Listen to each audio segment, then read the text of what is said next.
Democracy की शुरुआत होती है 6th सेंचुरी में ग्रीस से। उस समय ग्रीस की कैपिटल एथेंस को एरिस्टोक्रेट्स रूल कर रहे थे, यानी अमीर और ऊंचे तबके के लोग, और जितने भी वहां आम लोग थे वो सब गुलामी और परेशानी का सामना कर रहे थे।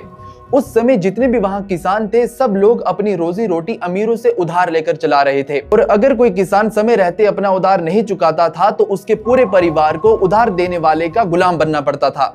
इसकी वजह से एथेंस में हालात इतने खराब हो चुके थे कि वहां अमीर और गरीब लोगों के बीच में कभी भी खूनी जंग छिड़ सकती थी, और इसीलिए वहां एक ऐसे न्यूट्रल इंसान की जरूरत थी जो दोनों के बीच में समझौता करा सके।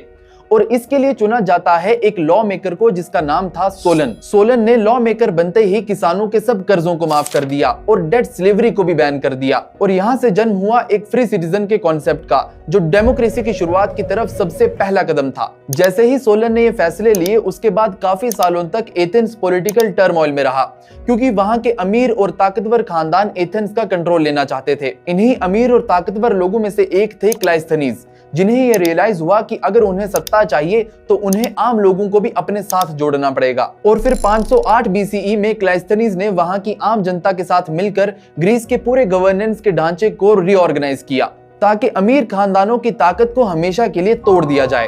और 508 बीसीई के इसी मूवमेंट से होता है बर्थ ऑफ डेमोक्रेसी, यानी लोकतंत्र का जन्म। और 1947 में भारत भी एक ऐसा देश बना जिसने आजादी के बाद डेमोक्रेसी को चुना, और आज भारत दुनिया की सबसे बड़ी डेमोक्रेसी है।